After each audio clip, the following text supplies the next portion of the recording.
From claims of healings and visions to the world's most inexplicable events, whether you're a believer or a skeptic, the truth is always worth the hunt. EWTN Radio presents The Miracle Hunter with Michael O'Neill. Welcome to the Miracle Hunter radio show on EWTN Radio. This is Michael O'Neill. I'm the Miracle Hunter. Happy Easter, everyone. I hope everyone is having a good Easter week and they had a good Easter Sunday. I know things are back to normal here in Chicago. We're covered in snow. And today, following Easter Sunday, is a big day for me personally. It's the 50th anniversary of my parents, and I just wanted to take the opportunity to wish them a very special day today on this anniversary of their marriage. And on the show coming up today, we've got a good one. We've got two guests talking about these cloths that exist after the resurrection of Christ. Of course, we're talking about the Shroud of Turin and the Sudarium, the face cloth of Jesus. We'll be joined by Chuck Neff, the executive producer of the film The Holy Winding Sheet, and also Dan Chile, a church historian, to shed some light on that cloth from Spain. And these are two guys who I've known in my past, perhaps when I wore a different uniform, you might say. So it's good to reconnect with Chuck and Dan later in the show. And check out the next episode of They Might Be Saints.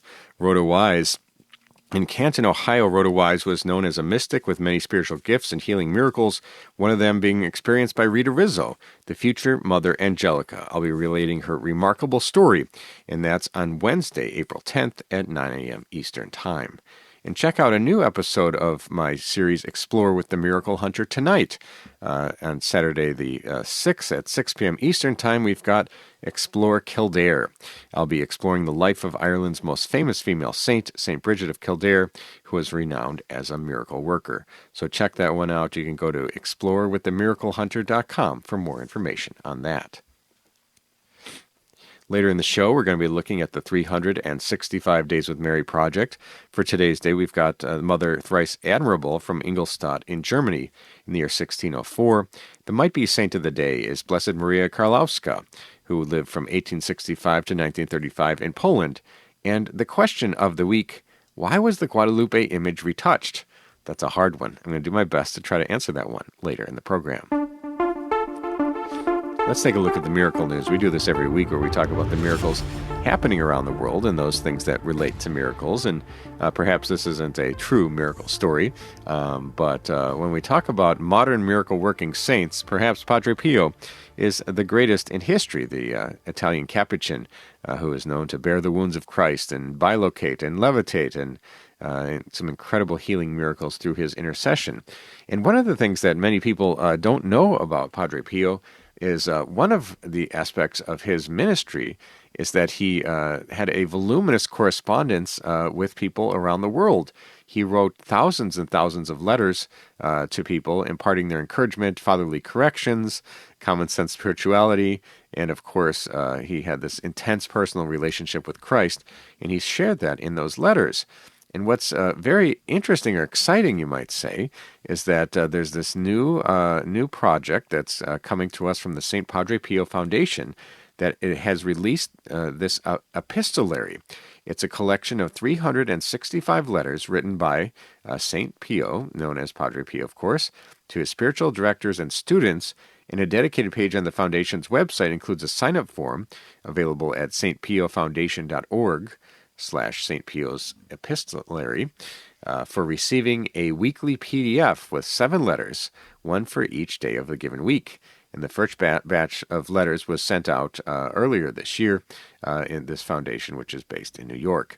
And these are freshly translated letters into English, never before seen from the original Italian. And so this represents only a fraction of the thousands and thousands of letters. But hopefully they continue this every year, and they release new letters to the world. So I encourage people to sign up for this. If you go to stpiofoundation.org for more information about these new letters being released in English. Let's take a look at Catholic Pub Trivia. We do this every week where we ask a trivia question, give out a prize to an emailer that writes in with the fastest right answer.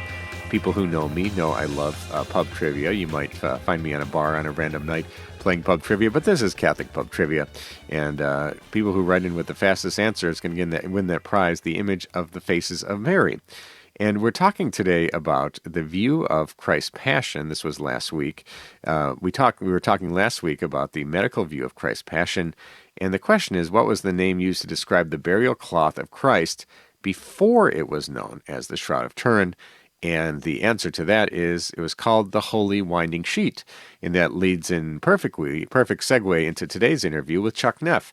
He is the creator of the film The Holy Winding Sheet. So later in the program today, he'll be explaining how that name came to be.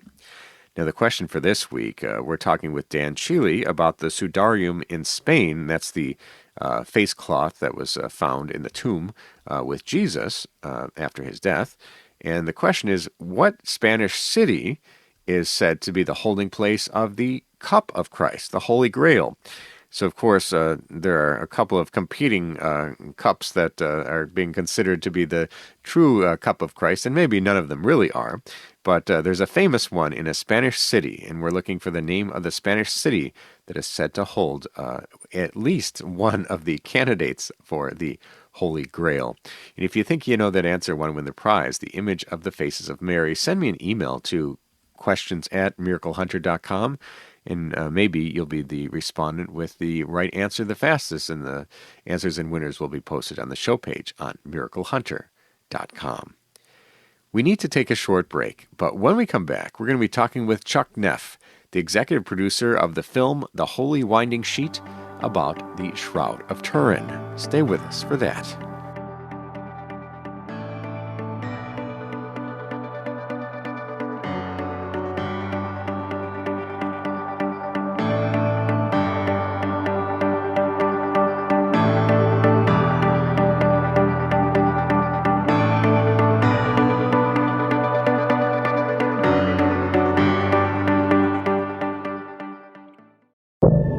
Now, back to the Miracle Hunter on EWTN. Here's Michael O'Neill.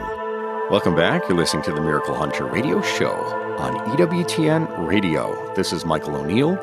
I'm the Miracle Hunter. I hope everyone, all the listeners out there, had a wonderful Easter. I know here in Chicago we're covered in snow again, but good memories of good times with family and friends as we celebrated the resurrection of our Lord last week. And when we talk about the resurrection of Jesus, I think we have this persistent, ongoing reminder. People can actually see an object that helps us recall the passion and death of Christ in Turin in Italy. And it's currently known as the Shroud of Turin, as that's the resting place or the holding place of this purported burial cloth of Christ. But there's an incredible history that goes into where that cloth came from, and is it truly the burial cloth of Christ? There's a lot of evidence out there that suggests that it is, and perhaps the question of how it was made is the strongest argument of all. There's not a real solid theory of how this cloth was made, even with our modern technology and science, able to come up with all sorts of analysis. So I think it's an incredible object, perhaps in a chiropoita, or not made from human hands image, that we have here in our world today. And so we're so excited to be joined again by Chuck Neff. He's the executive producer of this film called The Holy Winding Sheet, and he's with Salt River Productions. And this is a film that traces back the amazing history of this cloth that was once known as the Holy Winding Sheet. Welcome back to the show today, Chuck. For having me. A pleasure to be with you again. It's great to reconnect with you. And I think that even though Easter is behind us, this cloth, this Shroud of Turin, this Holy Winding Sheet, is always with us. This is a persistent, constant reminder of the passion and death of Jesus Christ. And it's a mysterious object that we don't really know where it came from or how it came to be. There's lots of theories out there, but none has proven. We haven't been able to prove anything yet. How did you get interested in this project, the Holy Winding Sheet? Well, I had always had, I don't know if devotion is the right word, but certainly a great interest, was always intrigued by the shroud. And then I started just hearing people talking about it, and it became very clear that there were a lot of people who had never heard of it, a lot of people who, if they had heard of it, didn't believe that it might be the burial cloth of Jesus. And so I just kind of had this idea, well, gosh, could we create something that would basically educate not a general audience, but educate a younger audience. So could we produce a documentary that would go into the Shroud and really do it for an audience of high school kids, 7th and 8th graders, but really a younger audience? And so I had the idea, well, let's don't get a bunch of white coats on here and talk about all of the scientific evidence and everything. What if we could come up with a way to do a program on the Shroud through the eyes of some high school students? So the initial idea was to get a group of high school kids together and let them do their own investigation and just kind of see what they came up with. And I approached, we live in the St. Louis area, and I approached a number of Catholic high schools in the St. Louis area to say, hey, would you work with us? And they said, oh man, that's a great idea. Yeah, we'll really work with you. And then nobody would ever call me back. And so I had this idea for really a couple of years, and then was over at a local high school on another project, and I would always get the question here in the St. Louis area, so what are you working on now, Chuck? And I said, well, and I realized that maybe this was the school, so I mentioned this to the teacher there, what we wanted to do, and she says, we'll do it. We will absolutely do this. Good. And so we had to do it through the eyes of, basically it was a senior thesis, through the eyes of one high school student. So we, this young man named Parker Dow, he spent the summer with us, and we took him and he met all the experts. He did all of the interviews. He ended up doing the voiceover on it, and it was basically his research project. Obviously with the experts talking about it, and we put together the Holy Winding Sheet, and it's been very well received. Wonderful. That's a great backstory. We're talking today with Chuck Neff, executive producer from Salt River Productions. We're talking about a film called The Holy Winding Sheet about the Shroud of Turin. And for people out there who hear this name, Holy Winding Sheet, I think there are plenty of people who have heard of the Shroud of Turin, but what is that name, the Holy Winding Sheet? Well, I always ask the question. So it did not get to Turin until 1578. And the story I heard was that St. Charles Borromeo, the Cardinal Bishop of Milan, he worked with victims of the plague, and he ended up getting very, very sick, eventually died from that. But one of his last wishes was to be able to see the shroud again before he died. Well, now it's in France, and they knew there was no way he was going to get across the Alps into France to see the shroud. So they brought it to him. They brought it back to Turin in 1578, and it's been there ever since. So the question is, what was it called before it got to Turin? Well, it was called the Holy Winding Sheet. There was actually a feast day, May 4th, the Feast of the Holy Winding Sheet. So it came across the Alps in 1578. It's been in Turin ever since. Absolutely amazing. We're talking with Chuck Neff today about this film, The Holy Winding Sheet, about the Shroud of Turin. And in your study of the Shroud of Turin, or the Holy Winding Sheet, however we might call it, what stuck out to you as far as hearing the interviews with the experts that were done for this program, or your own research into it? What stands out to you making this cloth well beyond a medieval forgery, something that we need to pay attention to? Well, I always go back to the blood on the shroud. There is actual human blood on the Shroud of Turin. And it's type AB. They were able to determine that. And what's so interesting to me is that when you go back and look at the Eucharistic miracles, and I go back to Lanciano in 750, and the miracle of priests didn't believe in the real presence of Christ, right. And so the host actually turned to flesh and blood. So the blood type on the Eucharistic miracles worldwide, AB, the same that's found on the Shroud of Turin. When we were there in 2015 when it was on public display. We actually in the program, we actually have the actual shroud as part of the program on public display. So when you're close to it, it's hard to see. It's hard to see the image. But I stepped back in the back of the cathedral there in Turin, and now you can really see it. You can see the front and back sides of the body. You can see the Lord's head. You can see the wounds, and you can see all of that. Standing in the back of the cathedral, and I'm looking at this and realizing there's blood on the shroud, and this blood is the blood that Jesus Christ shed for us, for you, Michael, and for me, and for everybody listening today. The blood on the Shroud of Turin is the blood that Jesus Christ shed on the cross. Yeah, absolutely amazing. We're talking today with Chuck Neff about the Shroud of Turin and his film, The Holy Winding Sheet.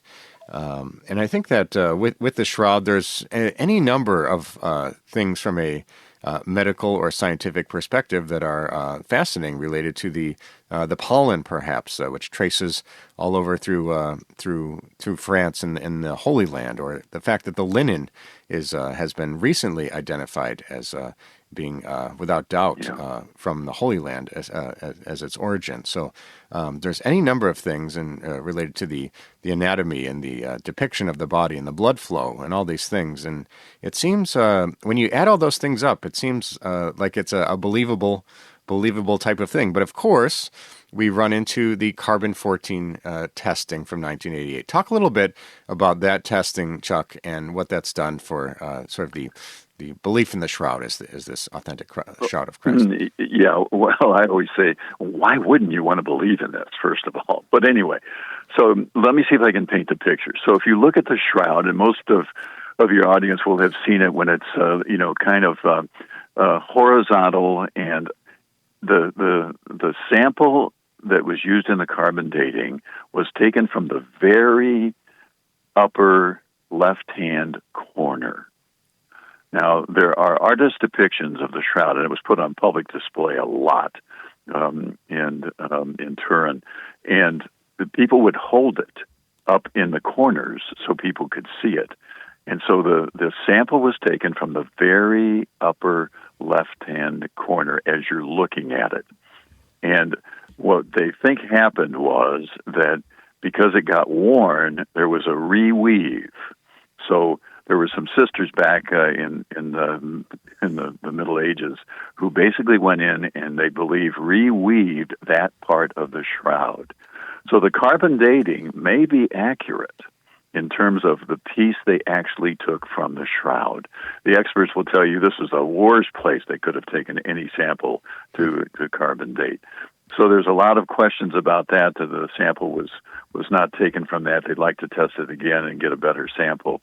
But that's kind of what's going on. So the sample was taken from the very upper, just a little bit of the corner on the upper left-hand side as you would look at the shroud today. So there's a lot of questions around that. And I think you get back to all of the scientific evidence and from the pollen, which pollen in the shroud traces back to only one place in the world, the Holy Land in the springtime. And there's just all sorts of other scientific evidence which points very directly to the Shroud of Turin as the burial cloth of Jesus. Russ Briolta has become a good friend over the years. He's one of the shroud experts that we have on the program. And he asked the question, which I always ask, first of all, there's no doubt there was a human body in this linen cloth.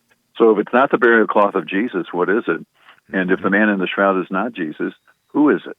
And nobody can answer those questions. Absolutely. We're talking today with Chuck Neff about the Shroud of Turin. And the big question for you, Chuck, is if this is truly the burial cloth of Christ, what does that mean?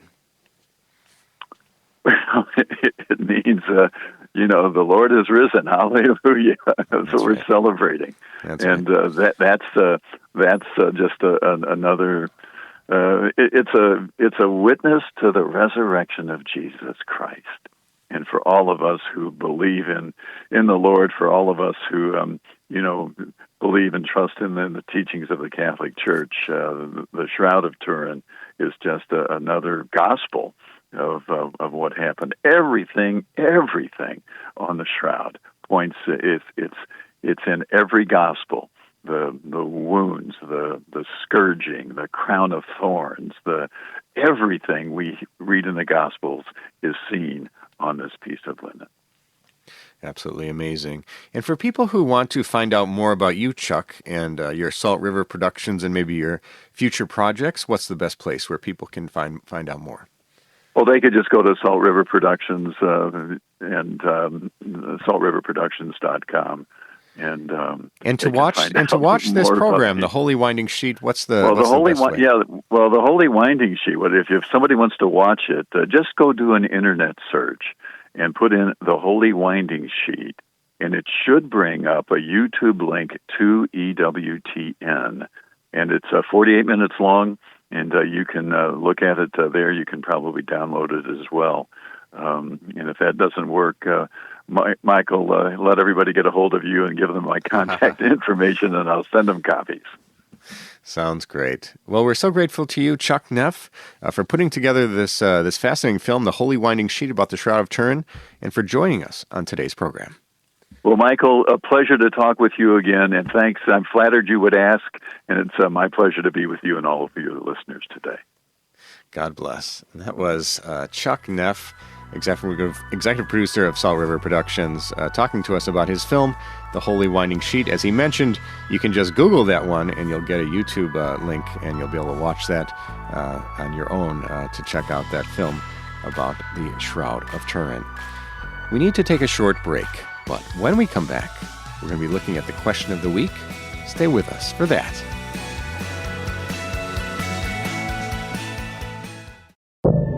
Now, back to the Miracle Hunter on EWTN. Here's Michael O'Neill. Welcome back. You're listening to the Miracle Hunter radio show on EWTN Radio. This is Michael O'Neill. I'm the Miracle Hunter. I love getting your questions. People write in from around the world with questions about miracles happening in today's world and those that have happened centuries ago. And I love getting questions via email, and I also like the question and answer sessions I get to do when I give a talk. I give something like 10 to 20 talks a year at different places around the country. And these days I've been speaking a lot about Eucharistic miracles during this time of Eucharistic revival from the U.S. Bishops' Conference. And so many parishes and shrines are inviting me to talk to shed some light on this great phenomenon of Eucharistic miracles. And for people who want to invite me, you can go to my website, miraclehunter.com, and click on the Contact tab, or just send me a message through my email that way. And then if you'd like to invite me, perhaps I'll be answering some questions at your parish coming soon. And so a question from Jimmy this week. He says, "Dear Miracle Hunter, why was the Guadalupe image retouched?" Thank you, Jimmy. Now, this is a really hard question because I don't really know the answer. Of course, we look at the Guadalupe image as being one of the wonderful, not made from human hands images we have on this earth. We talk about the Shroud of Turin. We talk about the Guadalupe tilma, and we say this is a chiropoita image, or not made from human hands. It's a divinely painted image, you might say. And so the question is for those people who receive in Mexico after they received the tilma through St. Juan Diego in the year 1531 or thereabouts anyway, why was this image, if it was thought to be divinely created, why was it retouched? It's a good question, and nobody really knows the answer to that. So what are these retouchings that we're talking about anyway? We're talking about some very thick black lines that are put around the cloak of Mary in that image. We're talking about that angel who's holding up Mary from the bottom, from that cloud, perhaps as it is, at the bottom. He's balding in the original image, and the retouchers decided to add some hair to him. Not sure why they did that. And there are some other additions that are made to the image itself, perhaps being seen as improvements. It's quite a bold thing to want to improve on a divine image, but that's what's done. And we might ask the question, why was it done this way? And perhaps in our modern day and in our culture, we have no sense of this, but perhaps this is a sign of love being shown to Mary in this image. She was also given a crown as well that's no longer there. So there were some additions and perhaps attempts at improvements of the image, but it's a really interesting question why it was ever retouched in the first place. So thank you, Jimmy, for your question. And if you have a question for the Miracle Hunter, you can send me an email to questions@miraclehunter.com, and maybe we'll be answering your question on the air next week. Let's take a look at the 365 Days with Mary project. We do this every week where we look at the Marian devotion of the day as it lines up exactly to the day's date. And we all know Fatima, May 13th, or Lourdes, February 11th, or Guadalupe, December 12th. But believe it or not, there's a different other Marian devotion for each and every day of the calendar year. And so for today's date, we've got Mother Thrice Admirable from Ingolstadt in Germany in the year 1604. And the story goes that in Ingolstadt in Germany on April 6, 1604, the Devotional Society Jesuit College of the Catholic University of Colloquium Marianum at the Jesuit College at the Catholic University was chanting the Litany of Loreto at the foot of a replica of the ancient icon Salus Populi Romani, the health of the Roman people. Father Jacob Rem, the creator of the ancient of the group, he experienced an apparition of the Mother of God who told him that Mater Admirabilis was her favorite title from the litany. And when the singing reached that invocation, she disappeared, and Father Rem asked the cantor to repeat it twice more. And the practice of the colloquium repeating it 3 times in the litany became standard when the reason for the original repetition was revealed, and the icon was called Mother Thrice Admirable. And that is the Mother Thrice Admirable icon from Ingolstadt in Germany in the year 1604. For more information on this fascinating devotion, or any of the hundreds of other Marian devotions from around the world, you can go to 365dayswithmary.com. You can pick up the book, or you can download the free app, 365 Days with Mary, Marian Calendar, available from the Apple App Store. Let's take a look at They Might Be Saints. We do this every week, and we talk about those people on the path to sainthood. And, of course, this connects with my television series, They Might Be Saints, which airs on EWTN on Wednesdays at 9 a.m. Eastern Time, and also my book of the same title, They Might Be Saints, which is available at EWTNRC.com. And so we always like to keep you up to date with those saints coming down the pipeline, as you might say. So this past month, the Holy Father received an audience, Cardinal Marcello Semeraro, the prefect for the dicastery for the cause of saints. And during this audience, the Pope authorized this dicastery to promulgate a decree regarding the heroic virtues of the servant of God, Ante Tomicic. He's a professed layman of the Order of Friars Minor, Capuchin, born in 1901 in Croatia, and he died in Croatia on November 25th, 1981. And he, according to the dicastery website, he was a professed layman of the Order of the Friars Minor Capuchin. Many of him remember the intensity of his prayer, especially in pausing in adoration before the Eucharist, and after the advent of communism, wearing religious signs in public often provoked ridicule and hostility. But he never took off his habit, and he suffered public insults, and he faced daily difficulties with fortitude and trust in the Lord, and he was moved by an unshakable hope that he brought all his work to completion, because everything is in God's hands. And so that is the future saint anyway, according to Sainthood News, and with one miracle, Ante Tomicic will go to become a blessed. With 2 miracles, we'll see him as Saint Ante Tomicic. So that's the new saints coming down the pipeline. Now let's take a look at the Might Be Saint of the Day. We do this as well every week, where we find the person whose feast day or death anniversary lines up exactly to a day's date. So for today, we've got Blessed Maria Karlowska, who lived from 1865 to 1935 in Poland. And she was born on September 4th, 1865 in Karlau, in Poland. And she was born into a large family, and a very pious family. Maria was in her teens when she was orphaned and became an apprentice seamstress in Berlin, in Germany. She always had a devotion to the Sacred Heart, and she developed a ministry to the sick in the city. She became a nun and was the founder of the Sisters of the Divine Shepherd of Divine Providence, also known as the Congregation of the Good Shepherd of the Divine Providence, or the Good Shepherd Sisters.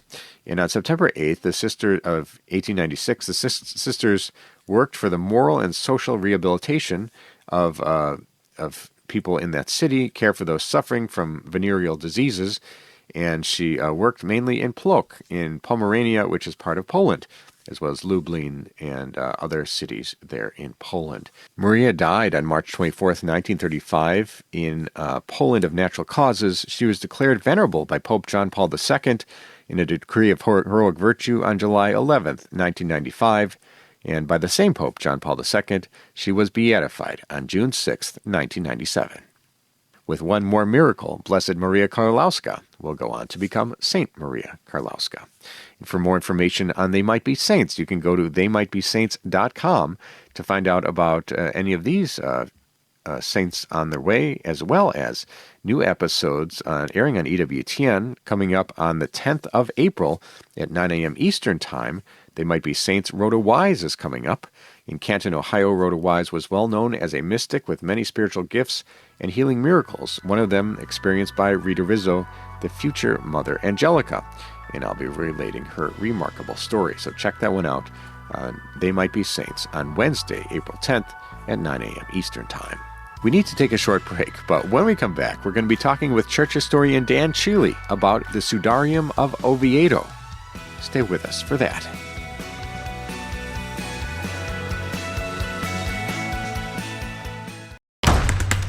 Now, back to the Miracle Hunter on EWTN. Here's Michael O'Neill.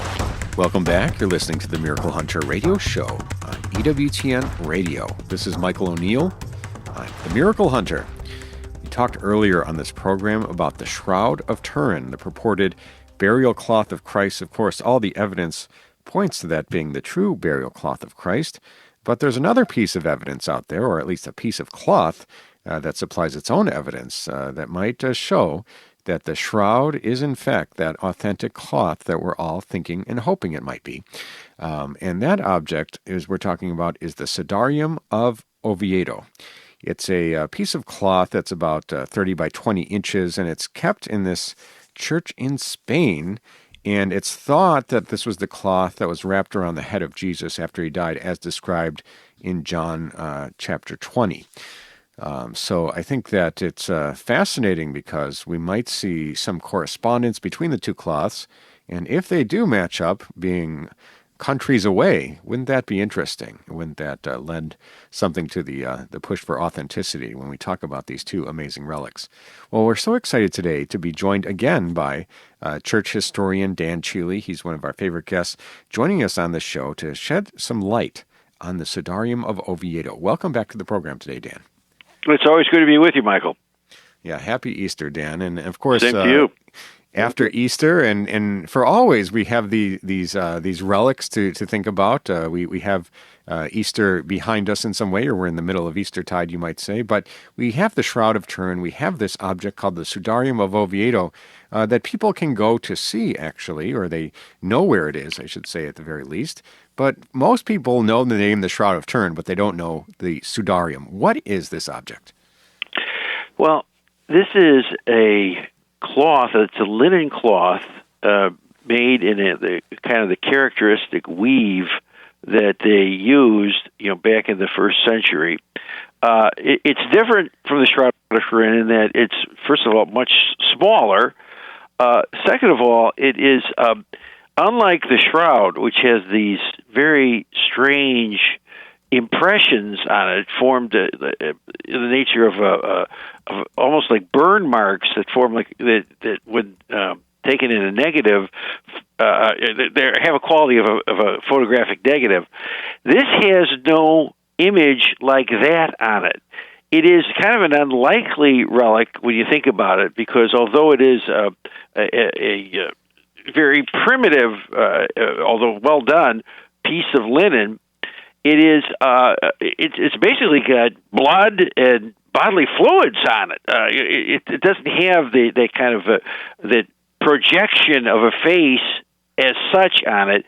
It just has a series of materials that they now, because of the shroud, have studied extensively. This particular relic was pretty much forgotten, almost sort of forgotten about. It was outside of Spain. Even people that lived in northern Spain sort of knew it was there, but didn't really know exactly what it was until the tremendous research on the shroud had experts take a look at this thing to see if there were any, how it related to what was on the shroud, and what comparing and contrasting the pattern formed by the bloodstains on this, and there are indeed bloodstains on both the Shroud and on the Sudarium of Toledo, and what looking at them both from a chemical standpoint and also from a photographic standpoint, a size standpoint, and see what they found. And they found an amazing, absolutely amazing correlation. This Sudarium face cloth, I guess is the best way to describe it, was thought to have been placed over Christ's head, or the body's head, before it was actually put into the tomb. It was a mark of respect, just like how we now today, when there's a dead body, we cover them up. It's just as a mark of respect. It's very ancient. Well, they did this back then too, because the face would be contorted in pain and so forth, and just to pay respect to the deceased, they would do this. And from what they can gather, the scientists who have looked at this, they've had several international conferences on this, loaded with experts to try to analyze this thing.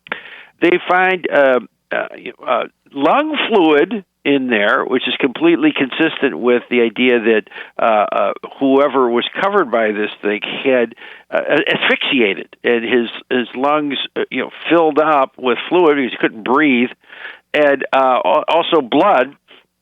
And the pattern of it goes on both the front and the back of the head. There are 70 points of convergence with the blood stains on the Shroud of Turin and the blood stains that are the exact same pattern, the exact same size, and 50 points of conversion on the back. So this is somewhat uncanny, and it's the interesting thing about the Sudarium is that, unlike the Shroud, which is the whole its whole pedigree is a little bit unknown before the 1300s. This pedigree certainly goes back all the way to 718, where there are certain records of it that were kept in Spain, and other references to it that go back all the way to perhaps the 500s in the Holy Land. Oblique references to it, but nevertheless some references to it.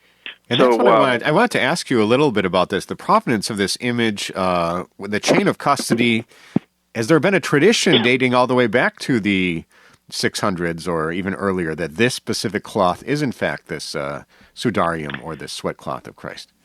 Well, here's what we have. We know from early records that there was something called the Ark of Christ that was kept in Jerusalem, and this is kind of an interesting thing too.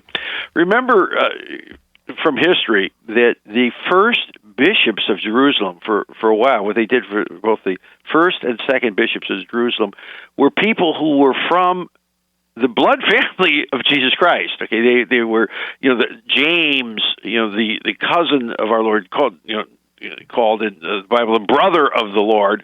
He was the first bishop, and then Simon, or Simeon, as we Saint Simeon, was the next bishop after him. They were both cousins of Christ, and for a while, they, the Dominical family, the family of Jesus Christ, was they held together in Jerusalem. They stayed in Jerusalem, and the thought would be that they had, from the holy women, maybe from Our Lady herself, collected certain items that were treasured by the early church that actually still continued to meet all the way until past the time of Constantine in the Upper Rome. I mean, that was indeed the first Christian church.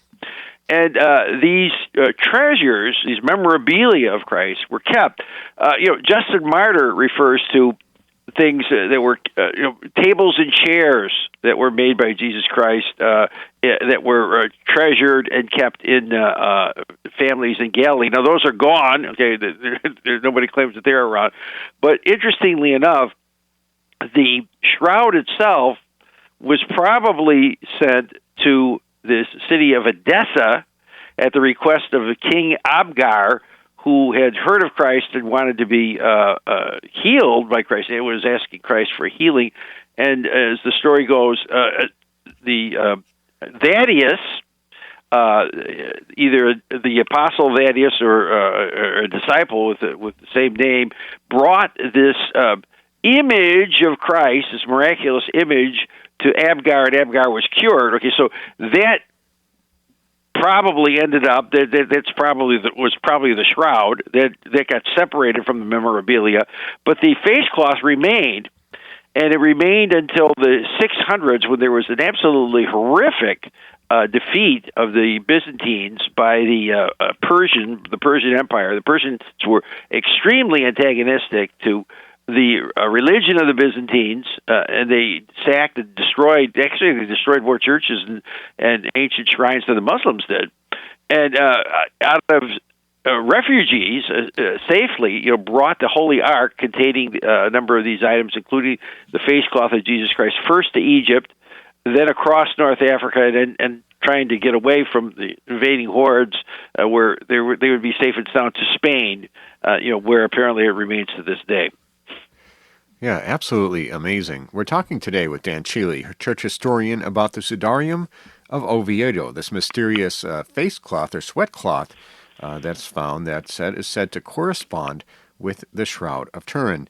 Now, you touched on some of these points of correspondence already, Dan, but talk a little bit, if you would, about what do we know is similar and what's different between this cloth and the shroud. Of course, one is a smaller, almost square object, the Sudarium, and the other is a longer, winding sheet, you might say. So they're very different in that way. What about the materials that they're made from, or the blood stains? How much correspondence are we really talking about here? Well, they're different pieces of cloth. Okay, they both are made of fine linen, but the Sudarium has they both have ancient weaves that have been traced back to the Roman Empire times. But they are different pieces of cloth. It's not like they cut part of the shroud off and used it as a Sudarium. It's a separate cloth, so they're the same in that they're both linen, but they're different in that they're different pieces of linen. Also, the shroud has these mysterious images that nobody knows how they're formed. They seem to be very similar to burn marks.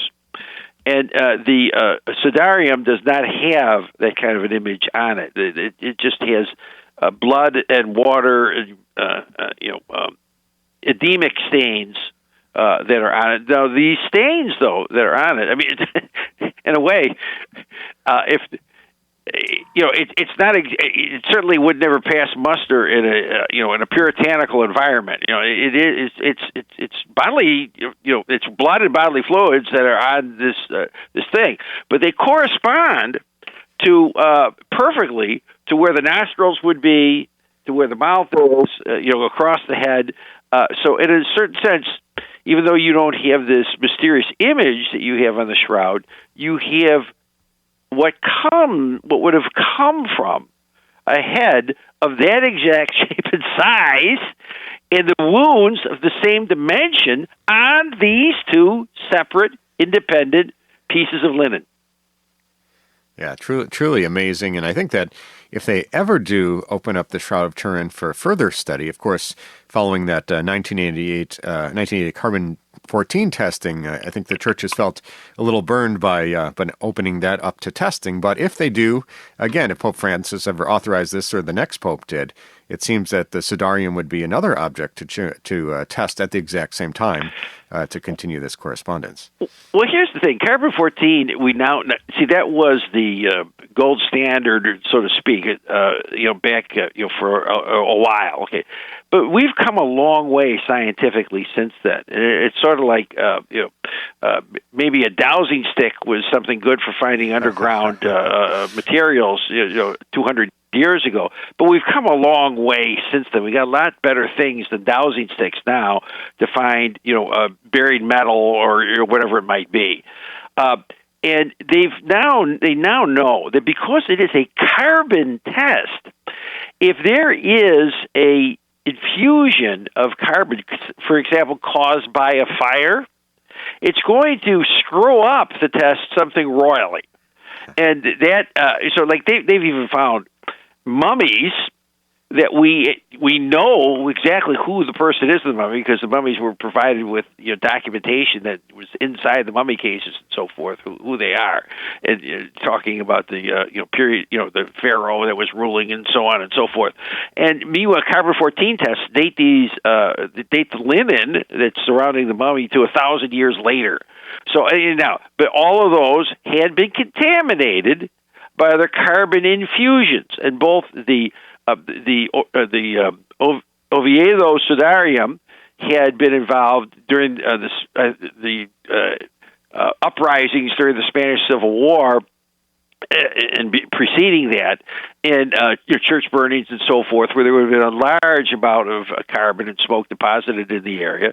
And the Shroud of Turin was involved in several fires. Okay, that's one thing. And then there are other factors, too, with respect to repairs made to the Shroud of Turin later by the nuns to repair some of the burn marks, putting in different kinds of thread that were in precisely the time of the areas of the shroud that were sampled.